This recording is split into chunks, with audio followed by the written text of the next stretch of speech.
Hello dear friends, कैसे हो आप लोग। आई होप कि आप लोग स्वस्थ और मस्त होंगे। आज मैं आप लोगों को यूपी डीएलएड का थर्ड सेमेस्टर का जो हम लोग का सेकंड पेपर है वो है समावेशी शिक्षा एवं विशिष्ट आवश्यकता वाले बालकों की शिक्षा, निर्देशन एवं परामर्श। तो हम लोगों की जो सेकंड पेपर है वो है समावेशी शिक्षा का। तो उसकी सिलेबस को डिस्कशन कराऊंगी। तो आप लोग क्या करिए, सिलेबस को कॉपी के पहले पेज में नोट कर लीजिए, जिससे आप लोगों को पता चले कि हमको पढ़ना क्या क्या है। कोई भी सब्जेक्ट हो तो इस सबसे पहले आप लोगों को ये पता होना चाहिए कि हमको सब्जेक्ट के अंतर्गत पढ़ना क्या क्या है। ठीक, इससे आप लोगों को ये लगेगा कि हमने इतना पढ़ लिया है, जो हमारे टीचर हैं उन्होंने इतना हमको पढ़ा दिया है और इतना भी बचा है। तो कोई भी सब्जेक्ट हो तो सबसे पहले आप लोगों को क्या करना है, उसके सिलेबस के बारे में जानना है कि हमको पढ़ना क्या क्या है। तो जो हम लोग की समावेशी शिक्षा है, तो ये जो हम लोग का यूपी डीएलएड है थर्ड सेमेस्टर, तो उसका सेकंड पेपर है। कल की क्लास में मैंने आपको फर्स्ट पेपर का सिलेबस का डिस्कशन किया था, जो कि था शैक्षिक मूल्यांकन का। तो चलिए आज मैं आपको सेकंड पेपर के सिलेबस का डिस्कस करती हूँ। तो आई होप कि आप लोग क्या करिए, कॉपी के पहले पेज में सिलेबस को नोट कर लीजिए।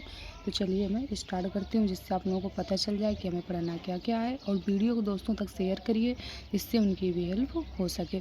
तो हम लोगों को जो समावेशिक शिक्षा है, तो इसके जो सिलेबस है, इसमें जो पहला चैप्टर है वो है विशिष्ट आवश्यकता वाले बालक।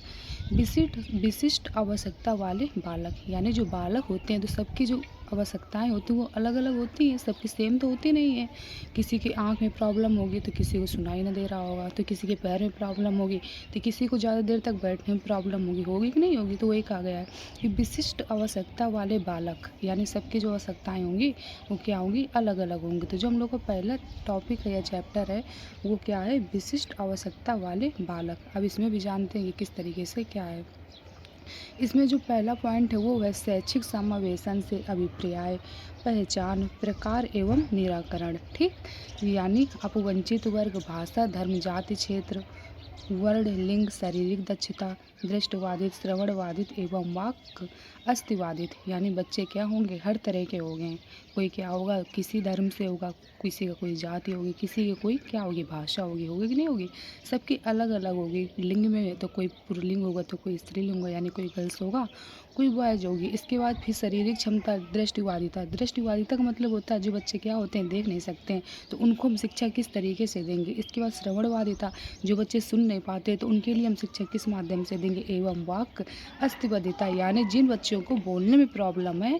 अस्थिबद्धता मतलब कि जिन लोगों को शरीर से किसी भी तरीके कोई भी प्रॉब्लम है, तो उन बच्चों को हम शिक्षा किस प्रकार से देंगे। इस जो हम लोग का सिलेबस है यह समावेशी शिक्षा, इसके अंतर्गत हम लोगों को यही सब पढ़ना है। इसके बाद मानसिक दक्षता, ठीक, ये सब जानेंगे। इसके बाद समावेशन के लिए आवश्यक उपकरण, सामग्री, विधियाँ, टीएलएम एवं अभिवृत्तियाँ यानी एटीट्यूड। टीएलएम का मतलब होता है टीचिंग लर्निंग मटेरियल। ठीक, इन सब के बारे में जानेंगे।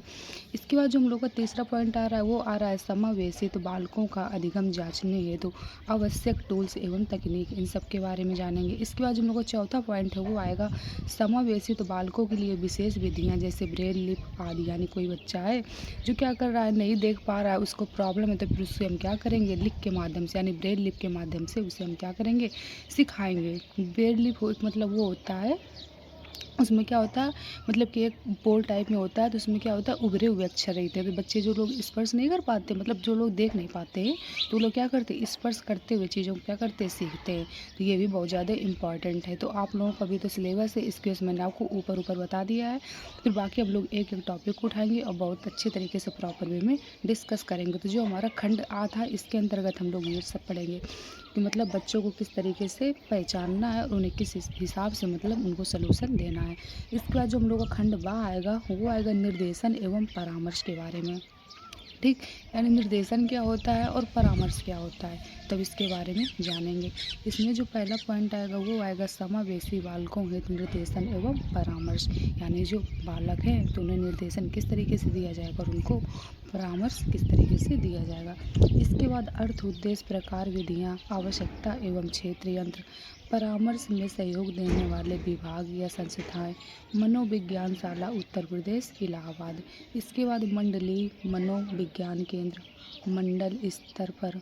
इसके बाद जिला चिकित्सालय, जिला शिक्षा एवं प्रशिक्षण संस्थान में प्रशिक्षित डायट सेंटर, इसके बाद पर्यवेक्षण एवं निरीक्षण तंत्र, फिर इसके बाद समुदाय एवं विद्यालय की सहयोगी समितियाँ, इसके बाद सरकारी एवं गैर सरकारी संगठन, इसके बाद बाल अधिगम में निर्देशन एवं परामर्श का महत्व। तो जो हमारे निर्देशन एवं परामर्श है तो इसके अंतर्गत हम लोग ये सब पॉइंट को पढ़ेंगे। तो आई होप कि आप लोगों को जो सिलेबस का डिस्कशन था बहुत अच्छे तरीके से समझ में आया होगा और आपने क्या किया होगा, प्रॉपर नोट्स भी बना लिया होगा। तो इसको आप लोग क्या करिए, कॉपी के पहले पेज में नोट कर लीजिए, जिससे आप लोगों को पता चले कि हमें पढ़ना क्या क्या है। ये तो हम लोगों का सिलेबस था, इसकी वजह से मैंने आपको ऊपर ऊपर बता दिया है कि इसमें हमें पढ़ना क्या क्या है।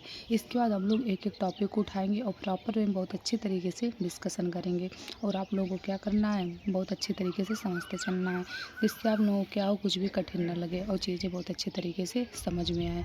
ठीक, ओके, थैंक यू।